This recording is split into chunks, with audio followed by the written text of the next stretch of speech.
જય સ્વામિનારાયણ વિદ્યાર્થી મિત્રો, તમારે ધોરણ 8, 9 અને 10ની અંદર અર્થ વિસ્તાર પરીક્ષાની અંદર પૂછાતો હોય છે. તો તમારે અર્થ વિસ્તાર કઈ રીતે લખવો, પરીક્ષાની અંદર કઈ રીતે સમજવો અને કઈ રીતે લખવો, એના માટેના કેટલાક નિયમો આ વિડીયો લેક્ચરની અંદર હું તમને સમજાવું છું. અને આ નિયમો છે એ તમારે પાકી બુકની અંદર લખવાના છે અને સમજવાના છે. અર્થ વિસ્તાર એટલે કે વિચાર વિસ્તાર, કે તમે વિચાર વિસ્તાર કયો તોય ભલે અને અર્થ વિસ્તાર કયો તો ભલે. હવે જો અર્થ વિસ્તાર કોને કહેવાય, તો કે કોઈ પંક્તિ એટલે કે કોઈ પણ કાવ્યની પંક્તિ કે ગદ્ય યુક્તિ એટલે કે કોઈ પણ વિધાન વાક્ય કે યુક્તિ ગદ્ય યુક્તિના વિચારને, અર્થને કે મર્મને, અર્થ એટલે કે મર્મને ખોલીને વિસ્તારીને એટલે કે વિસ્તારપૂર્વક વર્ણવું તે અર્થ વિસ્તાર અથવા વિચાર વિસ્તાર. એટલે કે કોઈ પણ તમને પંક્તિ આપેલી હોય અથવા ગદ્યની યુક્તિ આપેલી હોય તો તેને તમારે વિસ્તારથી વર્ણવવામાં, એટલે કે ટૂંકું સ્વરૂપ હોય અને મોટા સ્વરૂપની અંદર વિસ્તારીને તમારે વર્ણવવાનું હોય તેને અર્થ વિસ્તાર અથવા વિચાર વિસ્તાર કહેવાય છે. સાહિત્યમાં એટલે કે ગુજરાતી સાહિત્યમાં, સંસ્કૃત સાહિત્યમાં કે હિન્દીમાં સાહિત્યમાં મુક્તક, સુભાષિત વગેરેમાં ઉત્તમ જીવન સત્ય વણાયેલું હોય છે. એટલે કે મુક્તક એટલે કે જે આપણે ગુજરાતી સાહિત્યની અંદર આવે છે તો એની બે પંક્તિ હોય, પણ એ બે પંક્તિ હોય છે એ આપણને ઘણું બધું જીવન સત્ય, એની અંદર ઘણું બધું જીવન સત્ય એટલે કે આપણા જીવનની અંદર જે ઉતારવામાં આવેલું હોય ઉત્તમ સારું એવું જ્ઞાન છુપાયેલું હોય છે. જ્યારે અર્થ વિસ્તાર કરવામાં આવે છે ત્યારે મર્મરૂપ રહેલા વિચારને, અર્થને ખોલવામાં આવે છે તેમાં અન્ય દ્રષ્ટાંત, પંક્તિઓ વગેરે મદદરૂપ થાય છે. એટલે કે તમે જ્યારે અર્થ વિસ્તાર લખતા હો છો ત્યારે એની અંદર જે મર્મરૂપી વિચારો રહેલા છે એ વિચારોને તમે અર્થને એટલે કે એ વિચારને કે અર્થને તમે જ્યારે વિસ્તારપૂર્વક લખો છો ત્યારે તમારે અન્ય ઉદાહરણ એટલે કે પંક્તિઓ વગેરે મદદરૂપ થતા હોય છે. તમે આ પહેલાં પણ અર્થ વિસ્તાર કર્યા છે, કારણ કે 7મા ધોરણની અંદર પણ તમારે અર્થ વિસ્તાર આવતા અને હવે 8મા ધોરણની અંદર, 9મા ધોરણમાં અને 10મા ધોરણની અંદર પણ આવશે.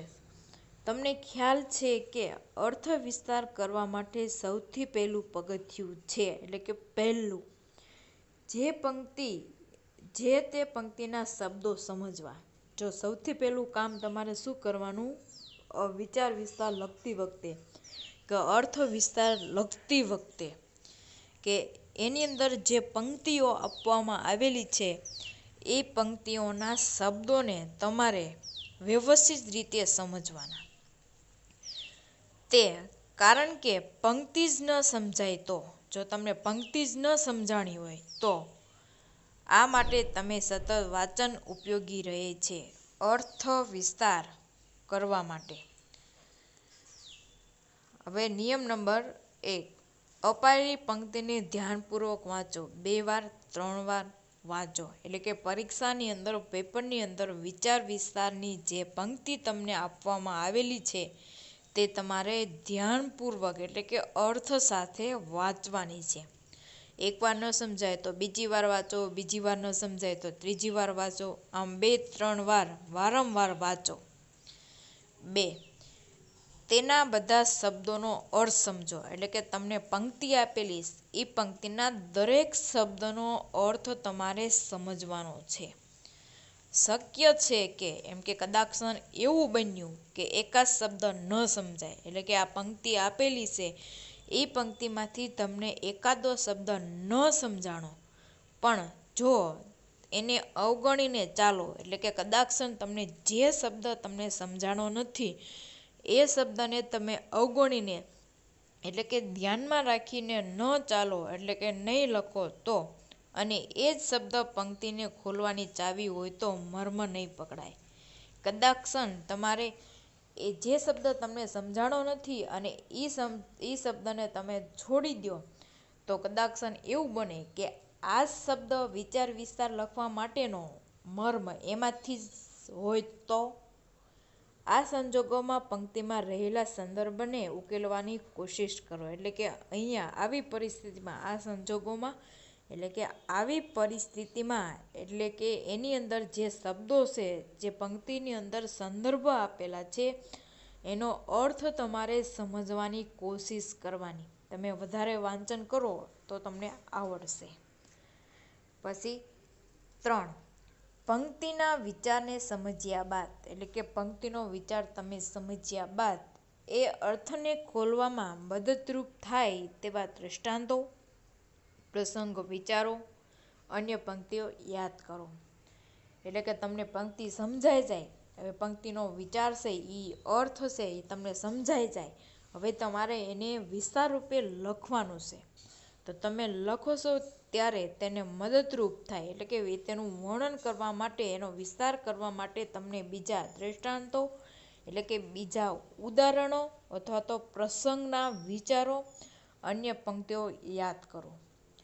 અને પંક્તિના મૂળ અર્થની નજીક હોય તો તેવી મર્મને ઉપયોગી નીવડે તેવી વિગતોનો ઉપયોગ કરીને વિચારનો વિસ્તાર કરો. એટલે કે પંક્તિની અંદર જે અર્થ છુપાયેલો છે એ અર્થને વ્યવસ્થિત રીતે રજૂ કરવા માટે તમારે બીજી વિગતો એટલે કે બીજી પંક્તિઓ, દ્રષ્ટાંતો અથવા તો પ્રસંગો ઉપયોગી થાય તેનું વર્ણન તમારે વિચાર વિસ્તારની અંદર કરવાનું છે.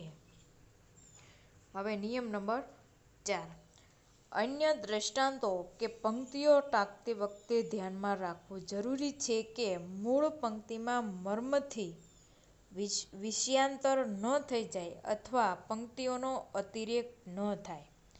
પણ તમે અન્ય ઉદાહરણ કે પંક્તિઓ તમે જ્યારે વિચાર વિસ્તારની અંદર તેનું નિરૂપણ કરો છો ત્યારે તમારે એટલું ધ્યાનમાં રાખવાનું કે જે પંક્તિ અથવા તમને જે વિચાર વિસ્તારની જે પંક્તિ આપેલી છે એ પંક્તિની મર્યાદામાં રહીને જ તમારે બીજા ઉદાહરણ, દ્રષ્ટાંત કે પંક્તિનું નિરૂપણ તમારે વિચાર વિસ્તારની અંદર કરવાનું છે.